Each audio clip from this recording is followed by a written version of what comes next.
Hello everyone, welcome to proxy Gyan and this is a special series जहां पे हम आपके इंटरनेशनल रिलेशंस को कवर करने जा रहे हैं। Yes, so students, international relations आपको पता है कि जीएस पेपर 2 का बहुत ही इंपॉर्टेंट एक पार्ट है। नॉट ओनली दिस, आपके आगे इंटरव्यू के स्टेज पर भी इंटरनेशनल रिलेशंस का काफी ज्यादा वेटेज है, काफी ज्यादा रेलिवेंस है। सो स्टूडेंट्स, इंटरनेशनल रिलेशंस को कवर करने की अप्रोच क्या होनी चाहिए, इसके बारे में भी हम बात करेंगे आगे आने वाले सेशंस पे। आज के इस सेशन में हम बात करने वाले हैं G20 के बारे में। Yes, the most talked about summit of G20। सो आप सबको मालूम होगा कि 8, 9, 10 सितंबर, 8, 9, 10 सितंबर हमने इंडिया में G20 समिट को हम होस्ट कर रहे हैं। So in this context, it becomes important for all of us to know all the facts, historical context, as well as the details about the G20.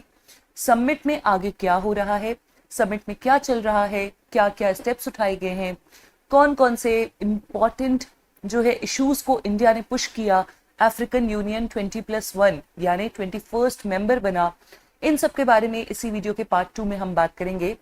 आज पार्ट 1 में we are going to discuss about a number of factual information and historical context of the organisation. So let's begin with group of 20, that is G20. So students, चलिए शुरू करते हैं।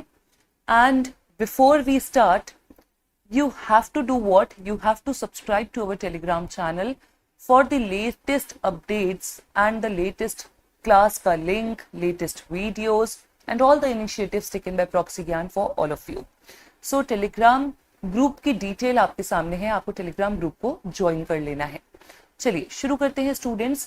सो सबसे पहले हम बात करेंगे कि आखिर G20 समिट हो रही है, तो समिट क्या है या फिर G20 क्या है। सो स्टूडेंट्स, सबसे पहले आपको ये मालूम होना चाहिए कि G20 का ओरिजिन कैसे हुआ।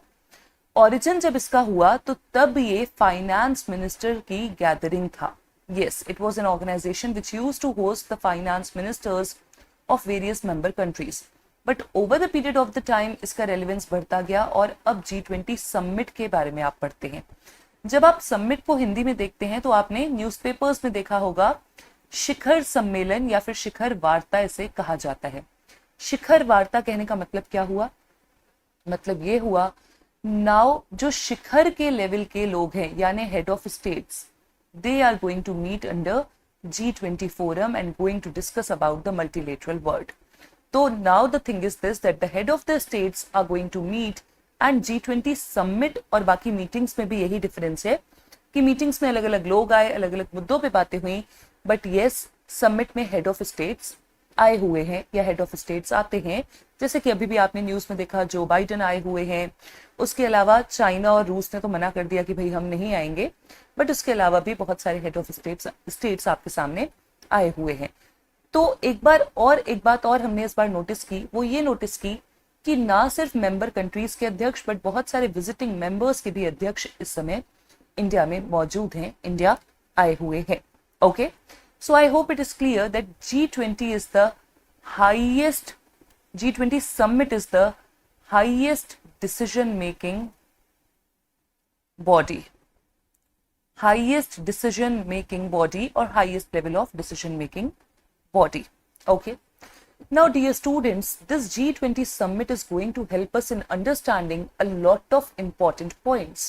What are the key points which can help us to understand the role of G20 summit? So first and foremost, you might be knowing that it is for the first time that India is hosting such summit.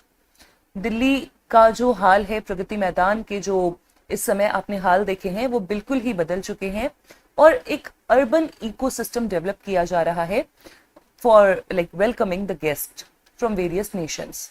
8, 9, 10 तारीख को दिल्ली में भी आपने देखा कि बहुत सारे schools, colleges, offices ये सब बंद कर दिए गए हैं ताकि जो G20 समिट है उसको होस्ट करने में कोई इशू ना हो एंड ऑल्सो पब्लिक को भी कोई इशू ना फेस करना पड़े। सो G20 summit is going to help us that what is the future of globalization. Yes, in this time period when there is multilateral word which is being talked about a lot, what will be the future of globalization and also is multilateralism actually happening India के पास leadership इस बार आई है, तो India के पास ये मौका है कि India अपनी लीडरशिप को प्रूव करे एंड इंडिया अपनी वर्ल्ड के लेवल पर एक आइडेंटिटी बनाए. Also, it is an attempt to bring multilateralism in relevance, back in relevance. Yes, why? Because we have seen the modern world order, the present day world order is changing. Present day world order is changing का मतलब क्या हो रहा है?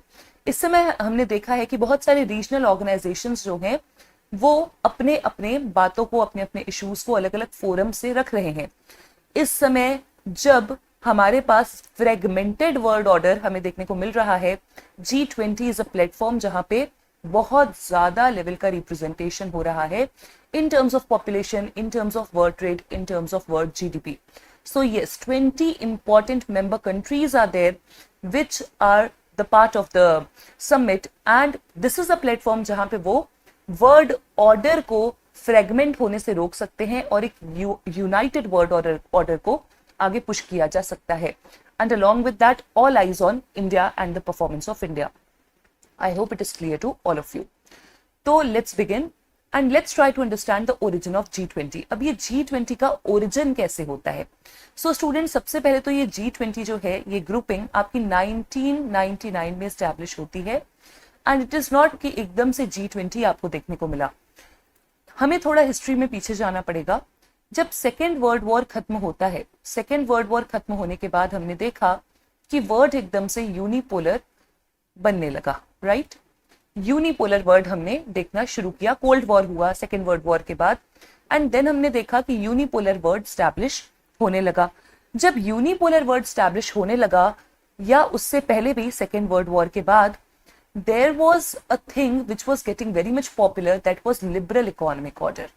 Yes, liberal economic order बहुत ज्यादा popular हो रहा था एंड ये जो लिबरल इकोनॉमिक ऑर्डर है, ये यूनिपोलर वर्ड जब हमारे सामने आता है, जब the only like the big player in the world sphere was USA, this liberal economic order got pushed by USA. But over the period of the time हमने देखा USA या जितने भी वेस्ट डोमिनेटेड ऑर्गेनाइजेशंस थे, उन सब का relevance कम होता जा रहा था. And with this students what we found that liberal economic order को पुश करने के लिए बहुत सारे ग्रुप्स या बहुत सारे अलग अलग नेशंस साथ में आते हैं. So yes, in this advent only we have seen, इसी लिबरल इकोनॉमिक ऑर्डर को पुश करने के लिए एक ग्रुप ऑफ 7 इकोनॉमीज, ये ग्रुप 7 या फिर G7 क्या था?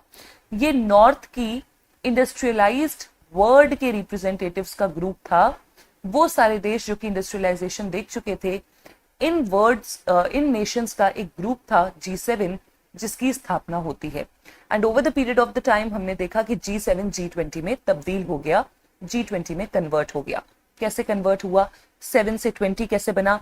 So again you all might be knowing कि there were attempts of expanding the liberal economic order, and in this context, after especially Second World War and then Cold War, we have seen that a lot of countries of Asia, Africa, Latin America got freedom, colonialism got ended, and over the period of the time, we have seen multiple emerging economies throughout the world.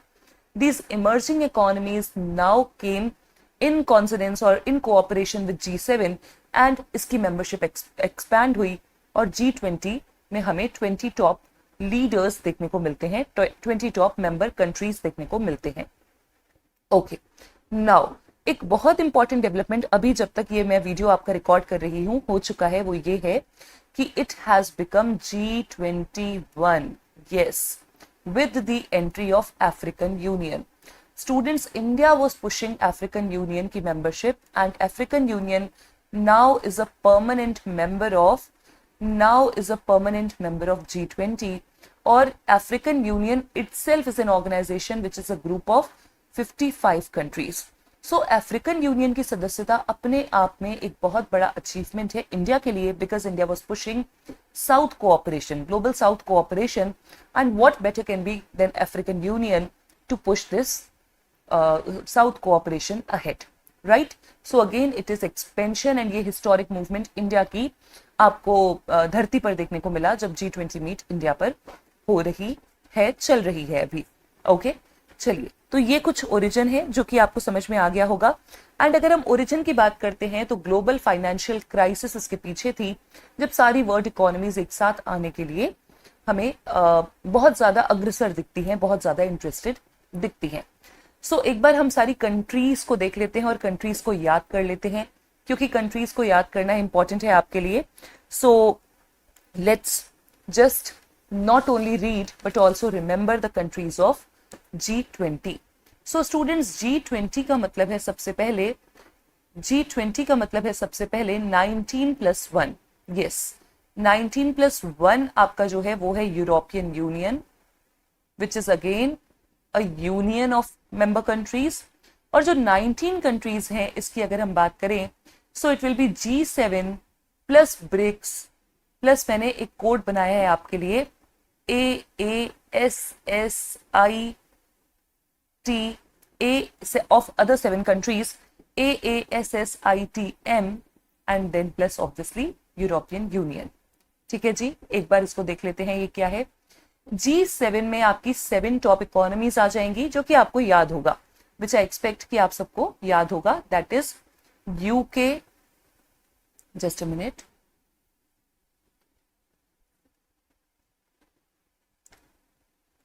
that is UK, US, Canada, France, Germany, Italy and one from Asia, that is Japan. उसके बाद आपके 5 BRICS nation हैं, कौन कौन से? Brazil, Russia, India, China and south Africa. Then other 7 countries are AASSITM, Argentina, Australia, Saudi Arabia and then South Korea, Indonesia, Turkey and Mexico. Please remember the names, I'll repeat. Argentina, Australia, Saudi Arabia, South Korea, Indonesia, Turkey and then Mexico. So these all are the countries, the members of G20. Okay, चलिए आगे बढ़ते हैं। आगे कुछ important facts के बारे में बात कर लेते हैं जो कि आपके प्रीलिम्स पॉइंट ऑफ व्यू से बहुत ज्यादा इंपॉर्टेंट है। तो जैसे कि हमने बात की, it is 19 plus EU plus updation आप कर लेंगे AU, that is African union. 1999 में स्टैब्लिश हुआ था G20, और जब G20 स्टैब्लिश हुआ था इसकी प्रायर जर्नी मैंने आपको बताई G7 कंट्रीज थी, फिर ये G20 बना, ग्रुप ऑफ 20। बट जब ये G20 बना students, then it was only a forum, an organisation जहां पे फाइनेंस मिनिस्टर्स मिलते थे and finance ministers used to discuss various agendas. But over the period of the time, considering the relevance of the organization in the multilateral world, it got upgraded and where now head of states are engaged at this forum, right? इसका relevance बढ़ता चला जा रहा है and now head of states engage on this platform. उसके अलावा एक बहुत important point है, वो ये है कि स्पेन को कंटिन्यूअसली परमानेंट विजिटिंग मेंबर का एक स्टेटस मिला हुआ है। State had been the permanent visiting member all the time. Okay, and ये कुछ डेटा आप याद रख लेंगे कि सारे कंट्रीज मिलकर के 80% ऑफ वर्ल्ड ट्रेड को कंट्रीब्यूट करते हैं, 75% ऑफ इंटरनेशनल ट्रेड को कंट्रीब्यूट करते हैं and 60% of approximately world population को कंट्रीब्यूट करते हैं। Now students, one important thing is this data is helping you all to understand the relevance of such organization, because अभी के समय में वर्ल्ड ट्रेड ऑर्गेनाइजेशन का रेलेवेंस कम हो रहा है। World trade organisation is moving towards deadlock. So another forum which is competing with WTO at the present time is G20, which is helping all of us, which is helping all the nations throughout the world to understand that how much multilateralism is relevance. Okay, apart from that I told you that it got upgraded over the period of the time. तो head of states की पहली summit हमने 2008 में देखा हुई, ये data भी आपको याद रखना है। And yes, it has no permanent secretariat, it has no permanent secretariat. तो क्या होता है, हर साल रोटेशन से मेंबर कंट्रीज को होस्ट करने का मौका मिलता है, और इस बार यही होस्टिंग का मौका इंडिया को मिला हुआ है। तो इसी कॉन्टेक्स्ट में एक और आप कॉन्सेप्ट जानेंगे जो कि ट्रॉइका है, जो कि आपने बार बार न्यूज़पेपर आर्टिकल्स में आजकल में पढ़ा होगा।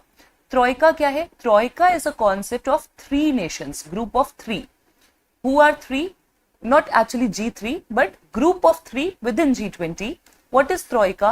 सो स्टूडेंट्स ये जो ग्रुपिंग है ये प्रीवियस जो हमारे आप कहिए कि प्रेसिडेंट थे, या प्रेसिडेंट तो नहीं कहेंगे, जो होस्ट थे, जो करंट होस्ट नेशन है और जो फ्यूचर होस्ट नेशन होगा, उन तीनों का एक अमलगमेशन आपको ट्रॉइका के रूप में देखने को मिलता है, द थ्री नेशंस। तो 2022 में जो लीडरशिप है वो इंडोनेशिया के पास थी, 23 में इंडिया के पास है और 24 में ब्राजील के पास होगी। तो अभी ट्रॉइका ये तीनों नेशंस है। सो बेसिकली ट्रॉइका करते क्या है, ट्रॉइका like they'll be holding hand and walking in together and all this you will be seeing। तो कहीं भी आप ट्रॉइका पढ़ेंगे, आई होप अब आपको ये क्लियर होगा कि what is troika. Apart from that, yes, जैसे कि हमने मेंबर कंट्रीज के बारे में पढ़ा, now the members are mixed of advanced economies plus emerging economies as well, right, plus emerging economies as well. Students, इसके अलावा आपने बार बार न्यूज में एक टर्म पढ़ा होगा, that would have been tracks. तो दो ट्रैक्स आपने पढ़े होंगे, फाइनेंशियल और शेर्पा। तो फाइनेंशियल और शेर्पा ट्रैक क्या है, पहले तो उनके बारे में बात कर लेते हैं। फाइनेंशियल ट्रैक्स इज बेसिकली जहां पे फाइनेंस मिनिस्टर्स मिलते हैं and what issues they take up. So they take up issues related with obviously finances, financial governance से रिलेटेड सारे इश्यूज फाइनेंशियल ट्रैक में टेकअप किए जाते हैं। बाकी सारे वो इश्यूज जो कि फाइनेंशियल गवर्नेंस से एसोसिएटेड नहीं है, वो सब शेर्पा ट्रैक में टेकअप किए जाते हैं। And Sherpa basically is a term for personal envoy of leaders, या स्पेशल एनवॉय भी आप कह सकते हैं। पर्सनल और स्पेशल एनवॉय ऑफ लीडर्स, जो एनवॉय होते हैं, स्पेशल एनवॉयज, उनके लिए शेर्पा टर्म यूज किया जाता है। और यहाँ पे ये सारे एनवॉयज की मीटिंग होती है। तो शेर्पा ट्रैक में जैसे कि हेल्थ केयर है, उसके अलावा जैसे कि कल्चर है, अर्बन इश्यूज हैं, एनवायरमेंटल रिलेटेड इश्यूज हैं, ये सारे इश्यूज टेकअप किए जाते हैं। सो फॉर एग्जाम्पल, मैं आपको एक एग्जाम्पल देकर के समझाती हूँ। इंडिया अभी पुश कर रहा है कि हर एक सिटी की एक आइडेंटिटी होनी चाहिए। इंडिया नेगोशिएशंस में, डिस्कशंस में पुश कर रहा था कि every city should have its own identity, basically giving identity और कल्चर टू स्पेसिफिक सिटी और प्लेस। ओके, तो ये शेर्पा ट्रैक में डिस्कशन होगा। फाइनेंशियल ट्रैक में क्या डिस्कशन होगा कि कैसे वर्ल्ड वाइड फाइनेंशियल गवर्नेंस को ध्यान में रखना है, या कैसे वर्ल्ड वाइड फाइनेंशियल गवर्नेंस को टेकअप करना है। जैसे भी सारे science, health care, culture, IT, urban issues, ये सारे इश्यूज आपके शेर्पा ट्रैक में डिस्कस होंगे। और हाँ, एक और चीज जो इंडिया पुश कर रहा था वो था कि क्रिप्टो करेंसीज के लिए हमारे पास ग्लोबल लेवल पर कुछ मैकेनिज्म होना चाहिए to control crypto currencies. So this was taken up by financial track. Again, I hope it is clear to all of you and we can move ahead. चलिए आगे बढ़ते हैं। नेक्स्ट, एक बार इंडिया की प्रेसिडेंसी को एनालाइज करने की कोशिश करते हैं। सो स्टूडेंट्स, इंडिया की जो G20 की प्रेसिडेंसी है इस बार, it has obviously come at a very relevant time. Why relevant time? Because in this time we are seeing the world conditions moving towards more and more chaos. So India has got an opportunity to prove its leadership to the world. All eyes are on India right now. So India ने जैसे कि African union को, India is doing it successfully, doing it great. So जैसे कि India के push करने पर African union is now a permanent member. Similarly India के और भी बहुत सारे इनिशिएटिव्स हैं, या फिर आप कहेंगे कि ये सारे जो भी स्टेप्स हैं इंडिया की प्रोग्रेस को दिखा रहे हैं। इंडिया का एक वर्ल्ड लेवल पर क्या स्टेटस है, या क्या इंडिया की रिकॉग्निशन है, आइडेंटिटी है, उसको दर्शा रहे हैं। So India has also brought the south cooperation का issue, which again has instigated a ray of hope amongst or strengthened a ray of hope amongst the people of southern area और the south cooperation के जो भी हमारे countries हैं, developed and underdeveloped and developing countries, उन सब में एक ray of hope towards India देखने को मिल रही है, जहां पर इंडिया को आप कहिए कि वो अपना लीडर देख रहे हैं और अपना लीडर मान रहे हैं, राइट। उसके अलावा हमने लगभग देखा कि जो डेटा हमारे पास आ रहा है, अप्रोक्सीमेटली 20,000 विजिटर्स हैं इंडिया में। तो 20,000 विजिटर्स हैं, तो आप समझ सकते हैं कितना ग्लोबल मीडिया, कितना अटेंशन इस समय इंडिया को मिल रहा होगा। So yes, nonetheless this is the best opportunity for India to showcase its power, to showcase its soft power, to showcase its relevance in international affairs. और एक और इम्पॉर्टेंट जो है कॉन्सेप्ट या फिर जो कहिए पॉइंट आपको याद रखना होगा वो ये है कि अभी तक जो भी प्रेसिडेंसीज रही हैं G20 की इससे पहले, वहां पर देखा गया कि कुछ सिटीज को चूज करके और वहां पे सारी मीटिंग्स करवा दी जा रही थी। But this time India has done a tremendously great job and very unique arrangement India has done. जैसे कि आपने पढ़ा होगा कि 60 सिटीज में मीटिंग्स हो रही थी, तो 60 सिटीज में मीटिंग होने का मतलब है कि इंडिया ने इसको जन जन से जोड़ने का एक प्रयास किया है। Yes, India has attempted to associate G20 meet with all the people, और इसको एक जन आंदोलन में कन्वर्ट करने का इंडिया ने एक प्रयास किया है, और ऑब्वियसली इंडिया इसमें सक्सेसफुल भी होता हुआ हमें देखने को मिल रहा है। आगे बढ़ते हैं, लेकिन यस, आगे बढ़ने से पहले, क्लास को खत्म करने से पहले एक इंपॉर्टेंट चीज जो आपको ध्यान में होनी चाहिए वो ये है, शुरू में चलते हैं स्लाइड के, कि G20 का जो लोगो है उसका क्या रेलेवेंस है, उसके बारे में हम बात कर लेते हैं। बिकॉज देखिए, ये लोगो से भी रिलेटेड आपसे सवाल पूछे जा सकते हैं। तो पहले तो आप लोगो में देख रहे हैं कि it is representing try colours associated with Indian flag, right. उसके अलावा इसमें 7 लोटस पेटल हैं। एक तो लोटस है जो हमारा नेशनल फ्लावर है, और उसके अलावा यहाँ पर आप 7 लोटस पेटल्स देखते हैं। ये 7 लोटस पेटल्स बेसिकली 7 कॉन्टिनेंट्स को रिप्रेजेंट कर रही है। It is representing 7 continents, but yes, उसके ऊपर आपको ये एक अर्थ दिख रही है, and this is bringing us to the theme of G20, one earth, one family, one future. That is what is our basic culture. वसुधैव कुटुंबकम में हमने हमेशा से शुरू से विश्वास रखा है, and we are pushing Vasudhaiva Kutumbakam, we are pushing Indian culture, Indian tradition at the global level. तो G20 के लोगों का भी मतलब आपको समझ में आ गया होगा, और थीम जो है one earth, one family, one future कहां से आ रहा है ये भी आपको समझ में आ गया होगा। So basically this logo is representing what is India's impression of world order. India is considering we all are one family, it is one earth, one future. And again this brings us to the first point which I was discussing with all of you, कि हमें बताएगा इस बार का G20 meet कि how much future globalization is going to be relevant for all of us. Okay? So I hope आपको concept में interest आया होगा, concept आपको clear हुआ होगा, and with this we have come to the end of the session. जितने भी latest developments हो रहे हैं वो सारे के सारे हम इसके part 2 में cover करेंगे। Till then, you have to be active on Proxy Gyan YouTube channel. You have to subscribe to our channel and also like this class, share it with your friends if you found it useful. Thank you so much.